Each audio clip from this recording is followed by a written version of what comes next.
Muy buenas noches, soy Juan David Aristizábal, muchísimas gracias por acompañarnos en Conversaciones en Casa.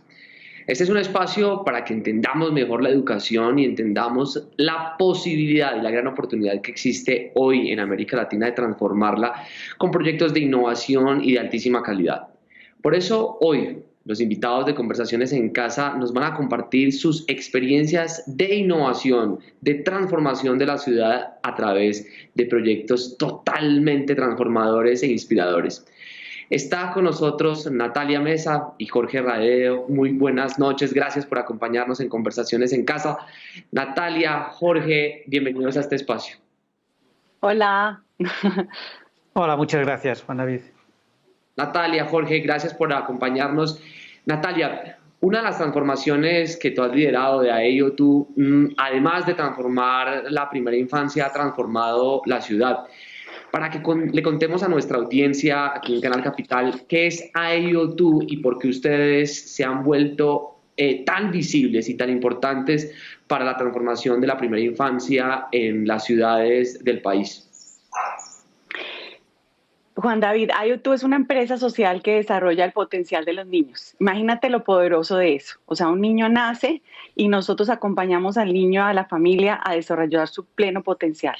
O sea que no importa dónde nazcas, no importa de dónde vengas, no importa tu historia, si estás con AEO2, vamos a acompañarte para que todo lo que tú puedes llegar a hacer, lo puedas lograr. AEO2 lo hace a través de unos jardines infantiles, que son nuestros centros de primera infancia AEO2, pero también trabajando con otros centros de primera infancia alrededor de todo Colombia. Entonces nosotros desarrollamos nuestros centros AEO2, en donde los niños trabajamos con sus familias y los niños desde la gestación hasta los 2 años, y después entran a nuestros centros desde los 2 años hasta los 5 años. Durante ese periodo de la primera infancia tan importante, donde se desarrolla todo el cerebro y las conexiones para la vida, digámoslo así, nosotros nos aseguramos de que ese niño salga llenito para realmente lograr su pleno potencial. Entonces, eso es lo innovador de AEO2, que tenemos una metodología, una pedagogía, una manera de ser de AEO2 que te asegura que logramos eso. Eso lo hemos logrado obviamente con evaluaciones, con mucha innovación, y por eso es que digamos que eso es lo lindo que AEO2 trae al país. ¿Cómo nació? Pues de la situación tan drástica y triste que estábamos viviendo en el país, de la primera infancia, los niños muy olvidados, con políticas muy aisladas, donde realmente no había lo mejor para todos los niños. Entonces, desde la Fundación Carulla y yo como emprendedora social dije, ¿cómo podemos traer lo mejor para todos los niños de Colombia? Y ahí nace AEO2, que es nuestra empresa social. Jorge, en el trayecto profesional tuyo como arquitecto, has tenido una revolución para que los niños se acerquen a la arquitectura como un mecanismo de entendimiento de lo que significa la ciudad, de la construcción de sueños. Y adicional a tus proyectos en España, también has estado vinculado con la Universidad Nacional de Colombia y apoyando la primera infancia y los jóvenes del país. ¿Por qué unir arquitectura con primera infancia e innovación? ¿Cómo es que ustedes lo han logrado construir para transformar la vida de jóvenes y niños en España y en Colombia? Bueno, a ver, hay muchos profesionales en el mundo trabajando arquitectura, infancia y educación. Hay países que llevan décadas, países nórdicos, Alemania, incluso Francia, en España un poco más tarde. En Latinoamérica hay bastantes ejemplos, un poco aislados. En los últimos años Colombia ha tenido mucha suerte con buenos profesionales trabajando este tema, ¿no? Cuando decimos infancia, educación y arquitectura, estas 3 palabras juntas dibujan un campo de acción, ¿no? Donde hay muchos tipos de proyectos. Uno es la infraestructura, el espacial, también los materiales didácticos o todo el ambiente que como decía Loris Malaguchi, es el tercer maestro, ¿no?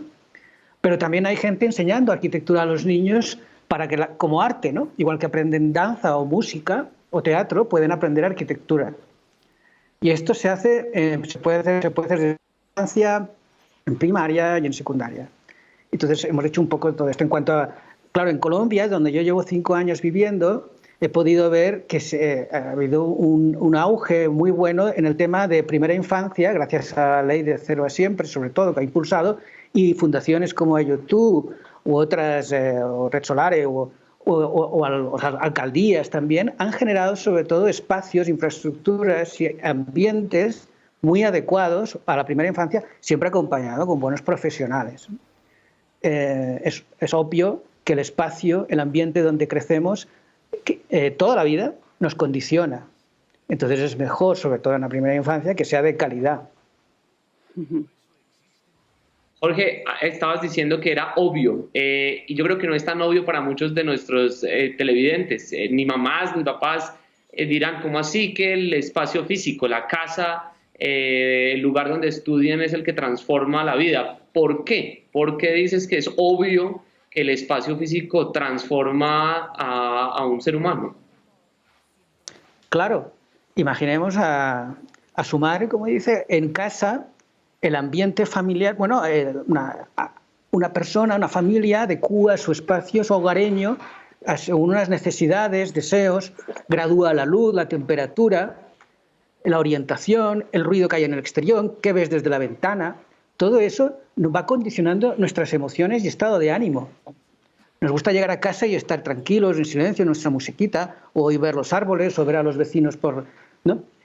Y en nuestro estado de ánimo y nuestras emociones realmente son las que nos van configurando y moldeando. El aprendizaje del niño se basa como el surfista. El surfista va sobre las olas y nosotros crecemos sobre nuestras emociones y sentimientos. Y ahí el espacio nos lo configura, aunque a veces no nos damos cuenta. Por eso hay espacios cuando, por ejemplo, hay iglesias para la meditación y la oración, y tienen una luz, un sonido, un ambiente. Hay espacios para la festividad colectiva, que son de otra manera. Y el espacio de aprendizaje también es de otra manera. El de la primera infancia tiene unos requisitos, el de primaria tiene otros, y el de secundaria, a medida que crece, tenemos diferentes necesidades. El espacio ha de saciar estas necesidades, ha de ayudar.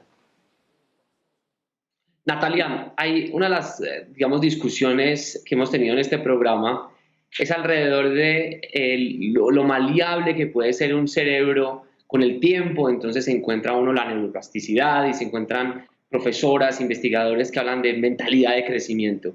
Pero al otro lado hay investigaciones supremamente sólidas que los primeros 6 años de una persona pueden marcar el resto de la vida. ¿Cómo lograr reconciliar esas dos? ¿Y por qué hay que apostarle a esos primeros 6 años a pesar de que el cerebro pueda cambiar para bien o para mal después de los 6 años?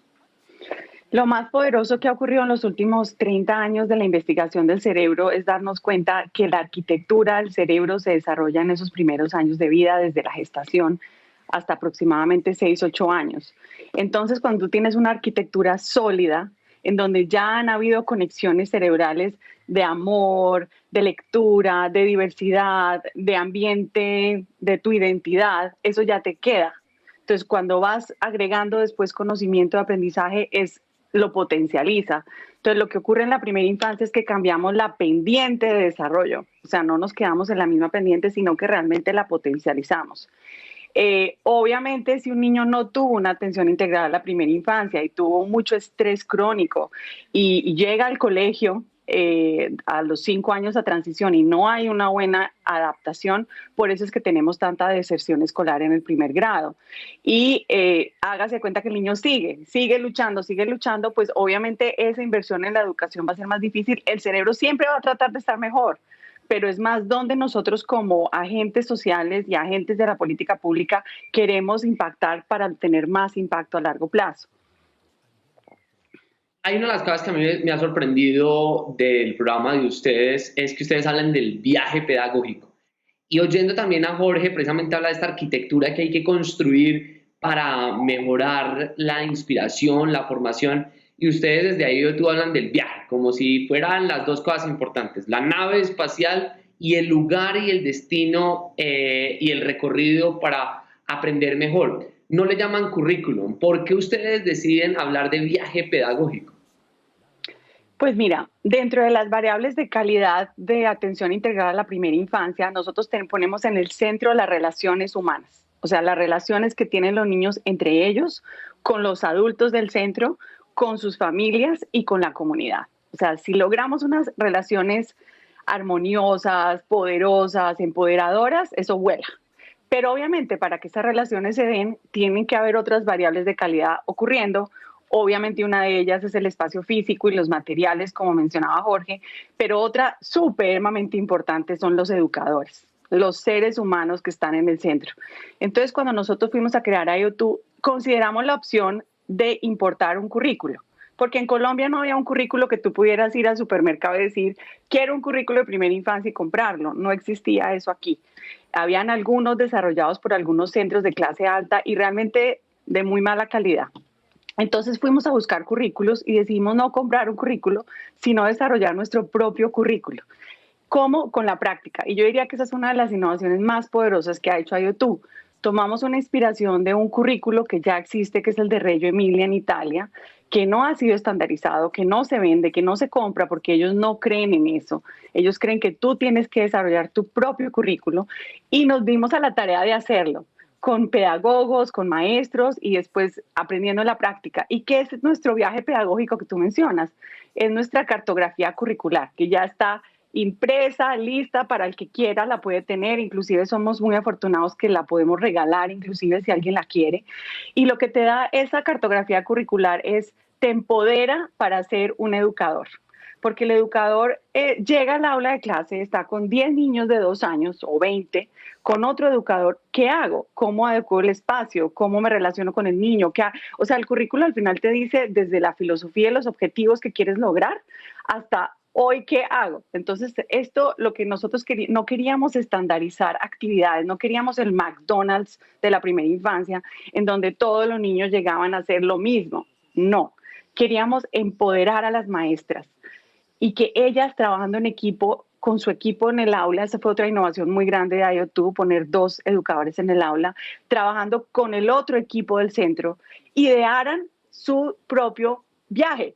Pero entonces tú en el viaje necesitas mapas, necesitas guías, necesitas herramientas para hacer ese viaje. Entonces es hermosísimo porque los primeros meses del año, no importa si llegas a Barranquilla, Manatí Atlántico, Chocó, Medellín o Bogotá, encuentras diferentes cosas ocurriendo, pero dentro de una filosofía y unos paradigmas en que todos estamos de acuerdo, que es respetando la imagen del niño, utilizando la identidad local. O sea, hay cosas que sí son para nosotros fundamentales, pero dándole mucho espacio a ese equipo de maestras a trabajar con los niños y sobre todo escuchando al niño, porque cuando tú empoderas a la maestra, empoderas a los niños. Y eso es al final la causa final de IO2. O sea, IO2 quiere desarrollar el potencial de los niños para que ellos transformen a Colombia en una sociedad más equitativa, más competitiva, que respeta el medio ambiente y que realmente compite a nivel mundial. Jorge, ¿por qué la arquitectura debe ser parte de ese viaje pedagógico en la enseñanza desde la primera infancia a los colegios? ¿Qué se puede aprender en ese viaje de enseñanza de arquitectura? Sí, si me permiten, antes que Natalia hablaba del currículum, tú sabes que en Colombia realmente no hay un currículum nacional en general, hay unos lineamientos, luego acompañados con otros documentos. A mí me parece que sería necesario un currículum nacional sencillo, que luego cada localidad pueda adaptar a sus necesidades. En este currículum nacional, para todas las edades, el arte es fundamental. Y las ciencias. Dado que la arquitectura es tanto arte como ciencia. Entonces, la arquitectura, el diseño, el paisaje, el urbanismo, yo creo que debería estar presente en este currículum para ser tratada o abordada de diferentes maneras según las necesidades de cada centro o profesor. Puede ser enseñada como arte. Entonces el niño puede aprender estructura, escala, materiales, programa y llegar a hacer dibujos, maquetas. Puede ser utilizada la arquitectura desde un punto más desde la historia, la sociología, la biología, el ambiente, el medio ambiente, comprender por qué tu ciudad es como es, por qué una calle es como es. Alguien la ha pensado, ¿por qué? ¿No? Entonces, es una arquitectura entendida como urbanismo, medio ambiente, paisaje, diseño. Aborda tantas cosas que el niño puede... es una herramienta, un vehículo, un viaje, como dice Natalia, que el niño puede descubrir muchas cosas de sí mismo, del entorno y sobre todo aprender técnicas que le ayude a transformar el entorno, ¿no? Que es un poco, el niño ha de aprender su rol de ciudadano activo y que el mundo es y será como decida el niño. Y decidimos todos. Ahí está la arquitectura y esa es la gracia. Jorge, pero oyéndolo y además porque ahorita Natalia nos puede contar de precisamente el ejercicio que ellos han hecho, hay quienes en Colombia insisten que se ha enfocado muchísimo en ciertas ciudades de Colombia en volver los colegios muy lindos y entonces uno oye frases como lo más bello para los más humildes y entonces se ganan premios de arquitectura, pero cuando uno va y revisa la calidad educativa no mejora, no está pasando nada en temas matemáticas o lenguajes o ciencia, pero por el otro lado ve una infraestructura espectacular. ¿Cómo lograr reconciliar eso? Edificios espectaculares, pero muy pobres la formación pedagógica de esas instituciones. Claro, es que son dos cosas distintas. Lo óptimo es que las dos estén bien, pero piensa que la calidad del profesorado, si es de la escuela, o sea, la educación oficial, depende de un ministerio, departamentos y tal, y la construcción de edificios va por otro lado. Mira, por ejemplo, yo conozco sobre todo el caso de Bogotá, se están haciendo muy buenos colegios oficiales con concursos, intentando responder a tendencias pedagógicas actuales, y sí que es cierto, que lo he oído, que cierto profesorado, no todo, porque hay alguno muy despierto y activo, no está utilizando edificios pensados, por ejemplo, para trabajar por proyectos y siguen trabajando a la manera tradicional de los niños en un aula que van cambiando. Bueno, entonces son dos cosas distintas, pero una no tiene que... Bueno, ojalá las dos fueran a la par. Es muy importante a la hora de diseñar la infraestructura educativa, o sea, lo más importante es el proyecto pedagógico. Yo digo que es como la mano, ¿ves? Esto es una mano, a ver, aquí está la cámara. Pero mi mano es distinta a la tuya, a la de Natalia, a la de todos. Entonces, una vez que tenemos el proyecto pedagógico, en la infraestructura educativa es como el guante que se tiene que adaptar. La infraestructura educativa también me refiero a los materiales didácticos, bueno, todo eso. Claro, si no tenemos claro el proyecto pedagógico de una ciudad o de un centro, es muy difícil acertar con el guante, ¿sabes? Entonces, hay que tenerlo presente, esta unión entre el pensamiento arquitectónico y el pensamiento pedagógico. Deberían trabajar juntos. Natalia, creo que querías decir algo. Sí, no, yo quiero decir que es como una ilusión que tenemos todos porque las infraestructuras te hacen sentir que ya lo lograste. O sea, construyes el edificio como hemos visto nosotros en Medellín, por ejemplo, de 10.000 millones y ya. Pero obviamente eso no es suficiente, o sea, eso no es suficiente. Es más, para la cantidad de centros de primera infancia que necesita Colombia, y Dios quiera lo seamos capaces de hacer centros de 1.000 millones o de 500 millones para poder hacer más. Entonces hay un tema de que sí necesitamos unos metros cuadrados adecuados, necesitamos como decía Jorge, una ventilación, un acceso a la naturaleza adecuada, pero no necesitamos esas mega estructuras que realmente vienen yo creo como de la época de los conquistadores imperialistas que creen que necesitamos algo grande, muy majestuoso, que cuesta mucho y que además no hay presupuesto para mantener después. O sea, nosotros en IoT hemos tenido centros en edificios así de hermosos que nos sentimos muy agradecidos, pero también en casas pequeñas como la del Salado, que es una comunidad que regresó después de la masacre y son 2 casitas. Y los niños están viviendo la experiencia educativa IoT en los 2 lugares. Ahora, quiero contar algo importante. Yo creo que es porque no teníamos claro lo que dijo ahora Jorge de la relación entre el proyecto pedagógico y la arquitectura, y porque ya sea los alcaldes, presidentes o los filántropos se sienten muy felices de tener edificios que puedan tocar. Pero realmente lo que debemos buscar cuando vamos son lo que yo decía antes de las relaciones, de qué están hablando, de qué se está diciendo, cómo están conociendo su ambiente. Si no está pasando eso, pues no está pasando nada realmente. Yo cuando llegué a crear IoT y empecé a salir a conocer lo que estaba ocurriendo en el país, recuerdo ir a un edificio de Salmona en Bogotá, el arquitecto Salmona, espectacular. Yo entré y dije, ¿qué es este edificio? Limpio, organizado, perfecto. Entré a un aula, no había ni un material acceso a los niños porque no se les podía dar el material porque era cuidado, entonces estaba escondido el material, los niños sentados en el piso y los papás afuera no los dejaban entrar al centro porque ahí se roban el material. ¿Qué le estás enseñando a los niños ahí? que la infraestructura y los materiales son más importantes que ellos y que sus papás. Entonces, lo que sí está comprobada la evidencia es que los papás deben participar en la educación, tienen que entrar al aula de clase, tienen que conocer los maestros. Entonces, no podemos hacer que por proteger un edificio no dejemos entrar a los papás. Entonces, hay que realmente priorizar las cosas. Pero si pudiéramos tener muchos edificios hermosos, con parques, pues bienvenido sea para la primera infancia, bienvenido. Natalia y Jorge, ya vamos a hacer una pausa y regresamos con ustedes para que podamos hablar de qué debería estar haciendo el Estado y cómo los ciudadanos podemos movilizar al Estado para que pasen precisamente estas iniciativas de integrar las dos cosas. No se muevan, por favor.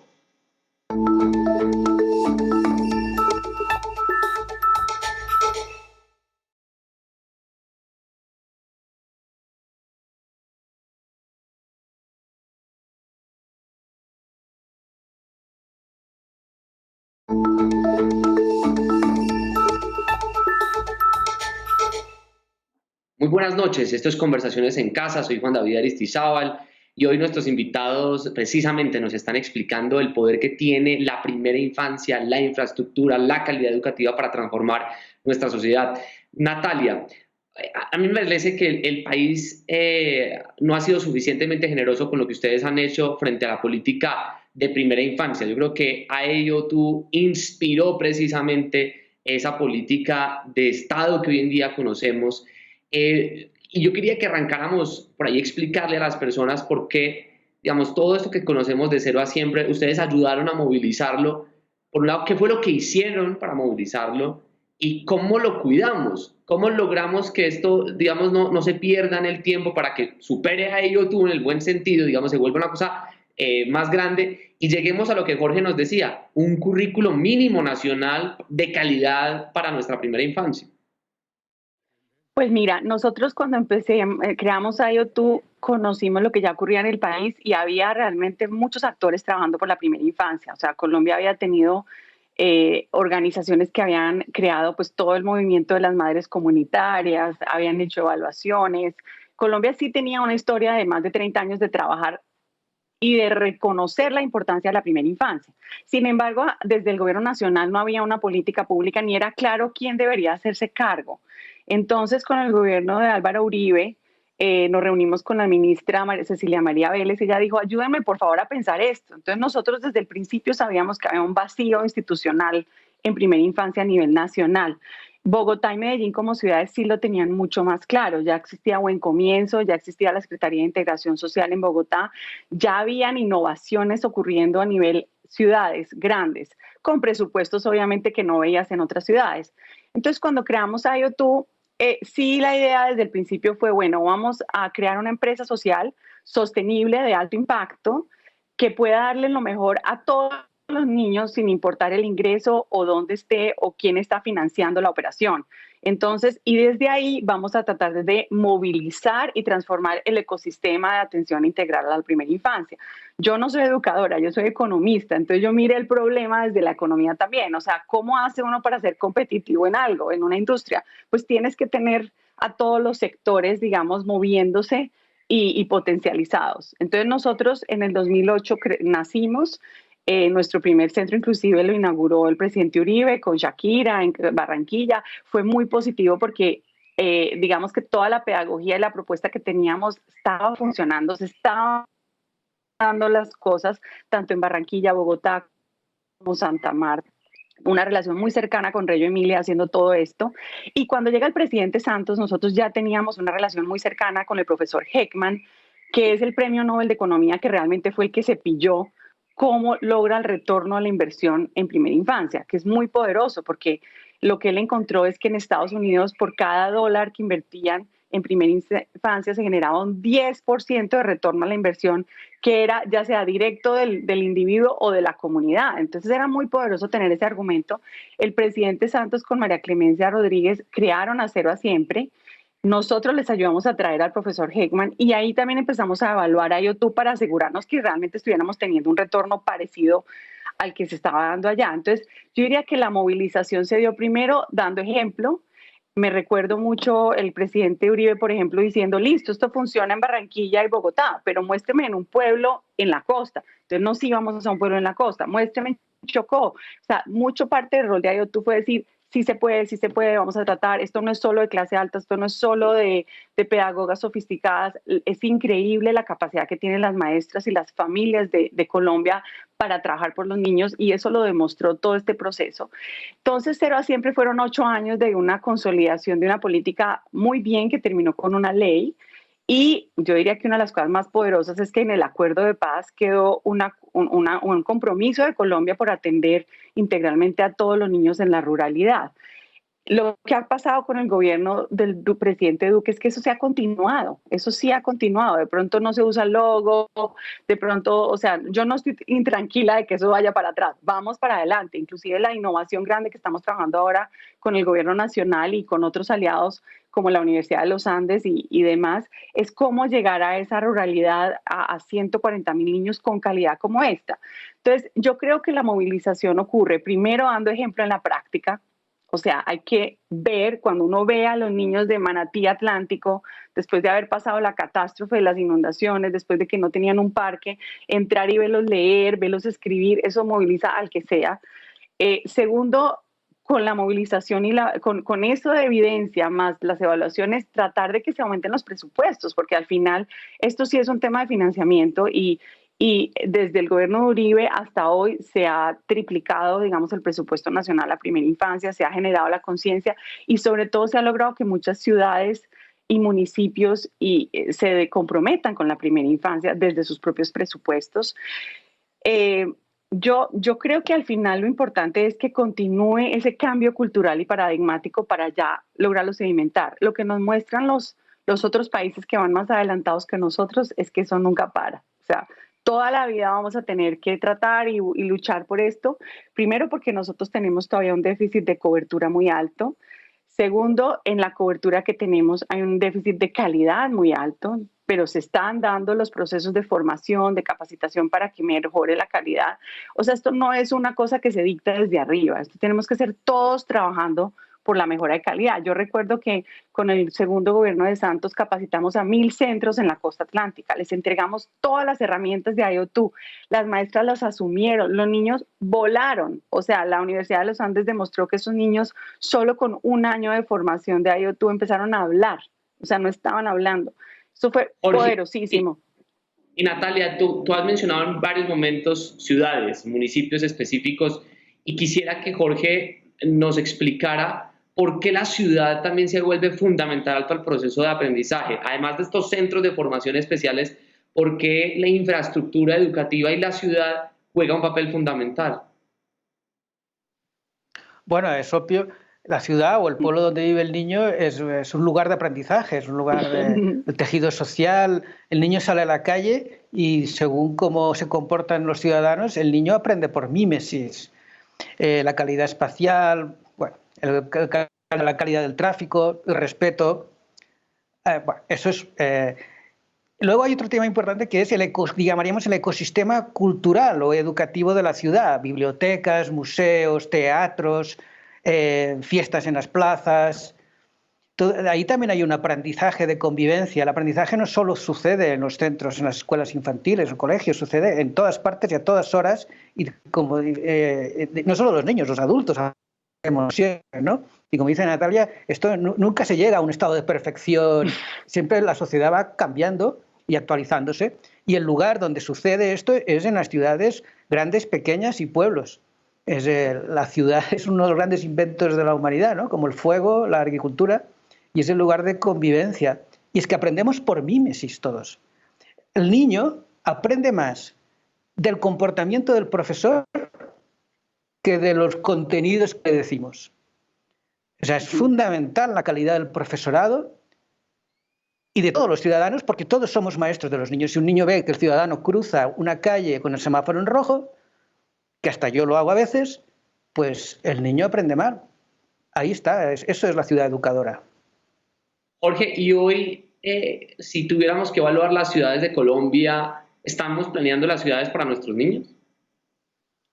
Bueno, yo conozco algunas. Voy a hablar de Bogotá, que es la que más conozco, vivo en ella, y vas por barrios, ¿no? Pero en general no es una ciudad pensada para los niños, pero bueno, en general no está pensada para nadie. La ciudad ha crecido y es hostil con el peatón, por ejemplo. Ser peatón en Bogotá es una aventura.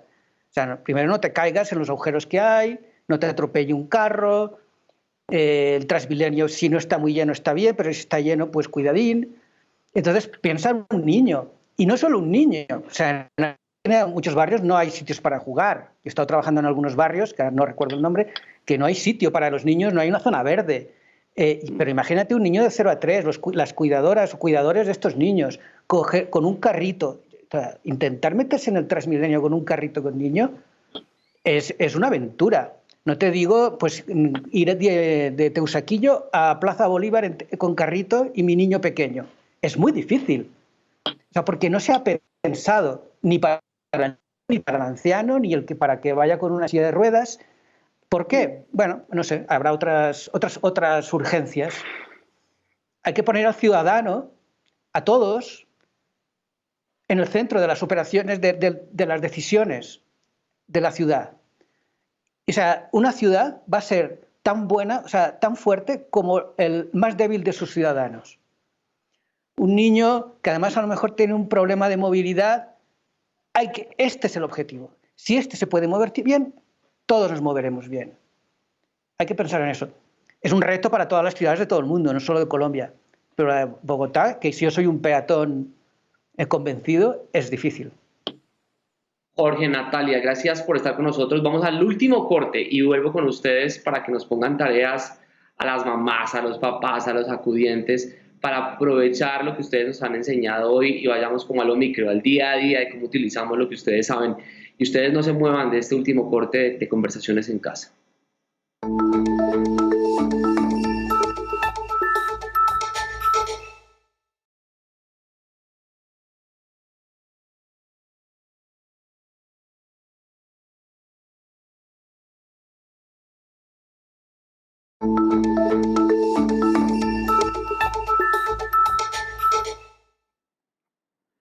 Buenas noches, soy Juan David Aristizábal, estas Conversaciones en Casa. Estamos con dos invitados espectaculares, Natalia, Jorge. Natalia, en el reto que tiene Colombia hoy para consolidar una sociedad mucho más incluyente, mucho más diversa, pues claro, hay unas decisiones nacionales, unas decisiones locales, pero en últimas también se trata de nuestro propio espacio, del metro cuadrado.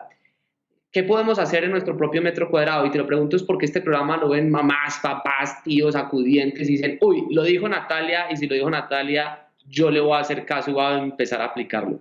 ¿Cómo podemos cambiar el metro cuadrado de nuestras niñas y niños en el lugar en el que están? Y hoy, desafortunadamente, por un gobierno nacional que no ha logrado llevar los niños a clase, pues los tienen encerrados. Entonces, ¿cómo en su metro cuadrado pueden hacer algo?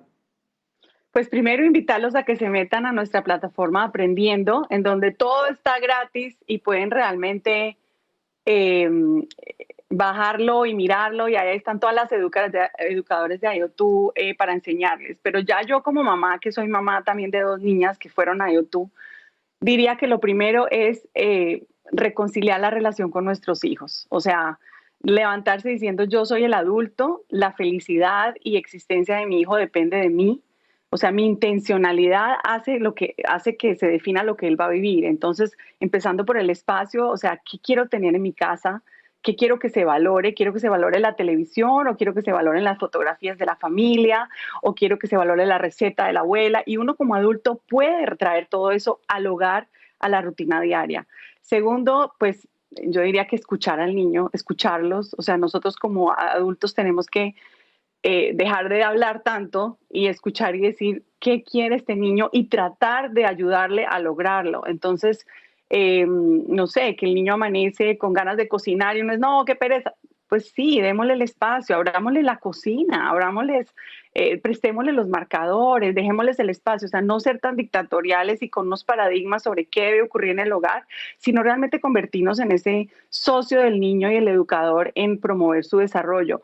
Leer es fundamental, o sea, yo creo que uno debe leer con los niños todos los días, idealmente literatura colombiana, idealmente la menos televisión posible, lamento decirlo en un canal de televisión, pero yo sí creo que nada reemplaza pintar, leer, hacer preguntas, explorar el contexto y las rutinas. O sea, los niños florecen en rutinas claras, donde se desayuna, se almuerza y se come más o menos a la misma hora, el papá está presente. Si se logran esas cosas, yo creo que se puede llegar muy lejos. Jorge, si estamos en un reto hoy todavía en pandemia, encerrados, con muchos, digamos, limitaciones o de internet o infraestructura, ¿cómo podemos transformar la arquitectura de nuestra propia casa para hacer un espacio de aprendizaje adecuado?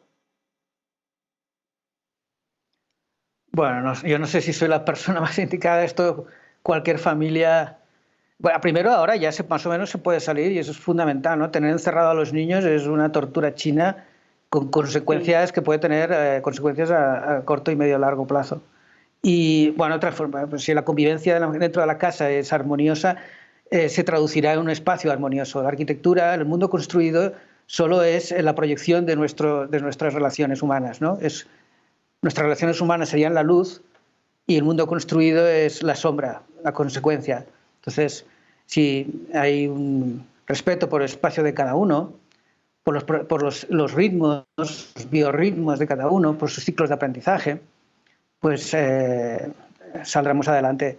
Como dice Natalia, la lectura es fundamental. Ya sé que mucha gente no tiene conexión a Internet, está siendo un drama, ¿no? El seguimiento de los cursos otra vez por falta de Internet, pero la lectura, la observación, la conversación, no sé, es complejo.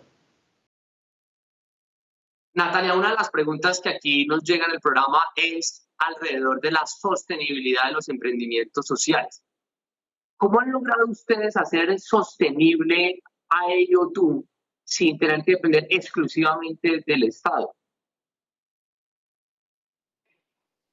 IoT todavía es 100% sostenible, va en el camino hacia allá y tiene el modelo de empresa social. O sea, nosotros nuestros servicios, ya sea de centros de primera infancia o de formación, los cobramos en algunos casos para poder subsidiar otros. Entonces, eso lo aprendí yo del hospital Aravind en la India, en donde un mismo hospital atendía personas a las que les cobraba y personas a las que subsidiaba. Nosotros tenemos ese modelo de subsidio cruzado.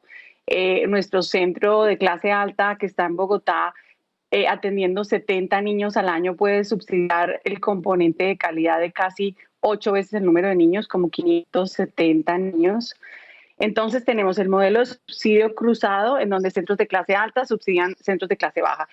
Jorge, ustedes frente a los retos del Estado, las ciudades, ¿qué ves tú? ¿Cuál es el futuro de la arquitectura para que personas puedan participar de la transformación de la ciudad proponiéndole proyectos al Estado? En Colombia, por ejemplo, hemos visto que cada vez a empresas se les permite pagar con obras, impuestos, pero aún sigue siendo muy escasa que emprendedoras o emprendedores, por ejemplo, como Natalia, pueda plantearle a una ciudad, pues vamos a hacer este gran proyecto, páguenme a mí por hacerlo.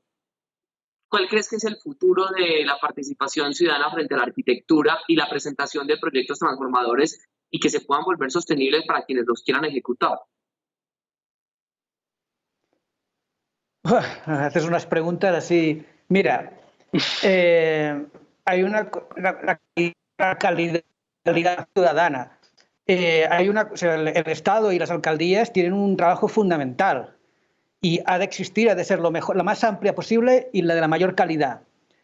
No es posible un Estado o alcaldías sin una buena calidad en la participación ciudadana, y esta participación no solo es ir a votar cada 4 años, es procesos participativos de verdad, escuchando y respetando lo que dicen los ciudadanos. A la par está la iniciativa privada, que demuestra que siempre una buena alianza entre lo público y lo privado funciona bien. Cuando todo funciona con términos claros, respetuosos, transparentes, que el ciudadano sepa siempre lo que pasa. Te lo digo porque yo he visto procesos de participación aquí en Bogotá y en otras ciudades del mundo colombianas que a veces dice que son con la comunidad y no lo son. Si tenemos esta calidad de participación ciudadana en general, la que suceda con la infancia será buena, porque también hay procesos de participación con la infancia. La infancia ha participado en la transformación de sus barrios, de sus plazas y, por supuesto, de sus, por ejemplo, patios de colegio, incluso podría ser en el jardín de infancia. Los niños tienen que aprender desde pequeño a participar como ciudadanos. Y esto solo es posible si es de calidad para todos. Juan David, quiero agregar algo. ¿Puedo agregarte algo más de la sostenibilidad? Sí, es que yo siento que también el empresario social tiene que evolucionar en lo que significa la sostenibilidad de su empresa social. Yo creo que el paradigma del sector social es muy diferente al del sector privado, donde tú quieres capturar mercado y crecer, porque tenemos que trascender eso, porque nosotros no podemos tener organizaciones gigantes difíciles de sostener. Yo creo que el emprendedor social tiene que innovar, crear con su empresa social y entregar eso a otros que ya son sostenibles para que ellos lo incorporen y se logren cambios que no son costosos de sostener, sino que ya están interiorizados, digámoslo así. Yo creo que es muy importante que el emprendedor social innove para bajar costos y tratar de que su solución se masifique. Ese es un rol importantísimo del emprendedor social. No es crecer su empresa y sostenerla. Eso es egoísta, si me ponemos a pensar. Lo considero egoísta. Es más bien que cómo hacemos que esta innovación que ya sabemos que funciona, la escalas y la entregas sin tener que crear una organización gigante difícil de sostener. Natalia, y en esto que acabas de decir de crecer, hay uno de los retos que hoy en día con la tecnología nos llegó y es, ¿será que se necesita la infraestructura física, el costo de tener un lugar para formar? ¿Será que la infraestructura digital es un lugar apropiado para la primera infancia? Ya para terminar esta como última pregunta para ustedes dos, y arranco con Natalia, con la infraestructura digital, si hay un viaje pedagógico digital, con eso las niñas y los niños desde los 0 a los 6 años podrían garantizarse calidad si armamos todo el paquete de manera virtual.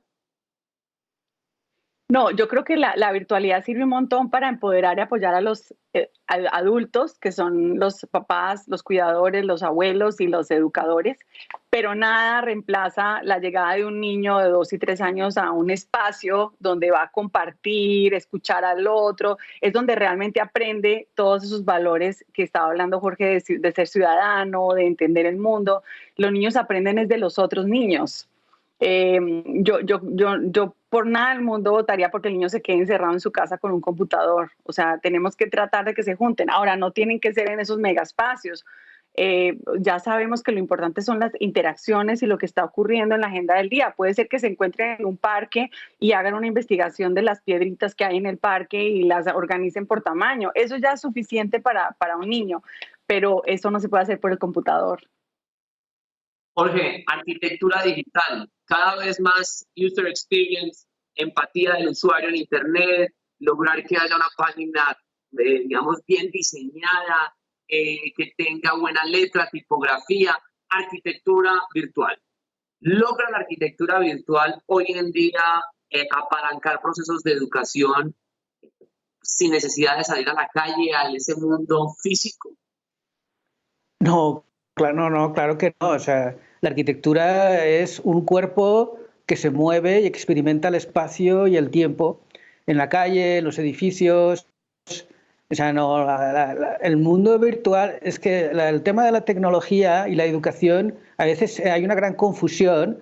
Se piensa que invirtiendo en tecnología ya estamos arreglando el tema de la educación. No. O sea, a mí si me dan a elegir un colegio pequeñito, con una pizarra de yeso y unos colores prefiero eso a tener 40 tablets, y malos profesores. Las tablets y profesores mal preparados no sirven para nada. Hay que invertir en el profesorado, en el ambiente, en la sociabilidad, y la tecnología solo es un recurso más. O sea, una pizarra con un yeso es tecnología, un lápiz de madera es tecnología. ¿Para qué queremos tablets si no sabemos qué buscar? Por supuesto que hay que luchar para que todos los colegios tengan internet, buen acceso, pero es que una cosa, a veces hay una confusión, y no te digo en la primera infancia, ya me dirás qué pueden hacer los niños con una pantalla en sus casas, un ratito, pero poco más. Entonces, La arquitectura virtual. No, es que eso es un problema hasta para los arquitectos. A los propios arquitectos se han confundido. Desde que aparecieron los programas de software hace, ya no sé, 30 años por ahí, ya no saben dibujar con unas manos. Un arquitecto que no sabe dibujar con un lápiz es que no sabe pensar. Entonces, esto está pasando desde las propias universidades. Hay una confusión. La arquitectura es una cosa que vives con el cuerpo. Y la arquitectura la diseñas hablando, escribiendo y dibujando, haciendo maquetas con las manos y además con los softwares y la pantalla. No, yo lo que te quería decir es que uno teniendo la oportunidad de que los niños vayan a las maestras colombianas que son tan maravillosas o maestros ¿cómo los vas a dejar en la casa con un computador? O sea, nada reemplaza eso, nada. Natalia, y ahorita, y ustedes dos seguramente no me permitirían, a mí me darían palo en las redes sociales si yo no les pregunto a ustedes recursos. Y me refiero a recursos pónganos, cada uno quiero que me diga un video, un libro, una TED Talk, un documental o una película, ¿y por qué? ¿Por qué debería servirle a un adulto que nos está viendo en este momento para poder nutrir su capacidad de ser mejor mamá, papá, tía o tío que tiene un niño o un adolescente en la casa? ¿Quién quiere empezar? Natalia, Jorge, por darnos acá tarea para leer estos días. Como mencioné anteriormente, métanse al website de Aprendiendo de IoT. Ahí hay acceso a miles de recursos, videos, fotografías que pueden copiarse, mirar. Yo diría que el primer recurso es tu comunidad. O sea, yo invitaría a todos los padres de familia a salir a ver qué hay en mi comunidad y a qué le puedo dar acceso a mi hijo. Qué literatura, qué música. O sea, cuando el adulto valora la identidad y la cultura de su lugar, el niño florece, porque, o sea, a nosotros nos ha tocado niños que en Barranquilla empiezan a trovar y no sabía nadie que en la familia existía esa genética, por ejemplo, porque les dimos acceso a esa cultura. Entonces, yo diría primero volver a lo de uno, qué cultivamos, qué hemos leído, qué hemos cantado, no traído de afuera, o sea, todo lo nuestro que se cultiva acá. Aquí hay café, listo, vamos a conocer el café, vamos a conocer el río, o sea, aprovechar lo que hay aquí en mi comunidad, en mi ciudad, y tratar de uno ser un facilitador para que el niño lo conozca, lo investigue. Ese sería el recurso más importante para uno darle a los padres. Y de literatura, pues, en educación y en primera infancia, obviamente Reggio Emilia para nosotros es un gran referente, es una filosofía hermosísima. O sea, si uno quiere disfrutar lo que pueden llegar a lograr los niños y educadores en una comunidad de manera espectacular, es ver a Reggio Emilia. Entonces ahí hay libros, hay videos, inclusive ellos ya también lanzaron su plataforma online, la cual recomiendo mucho. En Colombia hay una literatura infantil espectacular, libros obviamente, bloques de madera, pero yo creo que el papá y la mamá pueden salir a buscar hojitas, piedritas, palitos, materiales con el que el niño puede explorar en su casa. Esa sería como la otra invitación que haría a las familias. Jorge, ya nuestra Natalia nos puso muchas tareas. ¿Cuáles son las tareas del profesor Jorge a mamás, papás también para complementar las próximas semanas gracias a ustedes? Bien, pues, como dice Natalia, que los papás dediquen todo el tiempo posible a sus hijos, un tiempo de verdad, de ser concentrados en los hijos, no atendiendo al trabajo a la vez, salgan, experimenten, tomen el sol, jueguen. Sí, de 0 a 6 es todo un juego y una experimentación y una aventura, ¿no? Si les dejan ir al barrio al lado, que vayan. O un video. Libros, ay, no sé, mira, es que para los niños... Mira, yo aparte de los maravillosos materiales que prepara YouTube, por ejemplo, en Colombia el Ministerio de Cultura tiene Maguarret, que tiene muchos materiales para niños. Yo he visto ahí vídeos, aunque no son exactamente de espacio de arquitectura, hay una serie preciosa sobre instrumentos musicales colombianos, ahora no recuerdo el autor, que está colgada ahí en Maguarret. Maguarret dedicó un mes al espacio y la arquitectura en el año 2018, tiene algunas entrevistas, materiales para niños. No sé, es para los padres. La Fundación Lego. Quien quiere informarse, Reggio Emilia, Montessori, Waldorf, hay muchas cosas. Hay luego guías de la ciudad para la infancia. Creo que Bogotá tiene alguna. No la conozco bien, no puedo hablar. No sé. Hay muchos museos que tienen actividades para primera infancia. Los museos. Gracias, Jorge. Gracias, Natalia, por este espacio. Gracias, Juan David, también a ti y que sigamos luchando por los niños de Colombia. Muy bien. Estas conversaciones, casa, gracias. Gracias, Jorge. Gracias, Natalia. Nos vemos en una próxima oportunidad en Sin Tizas ni Tableros del Canal Capital. Muchísimas gracias. Feliz noche.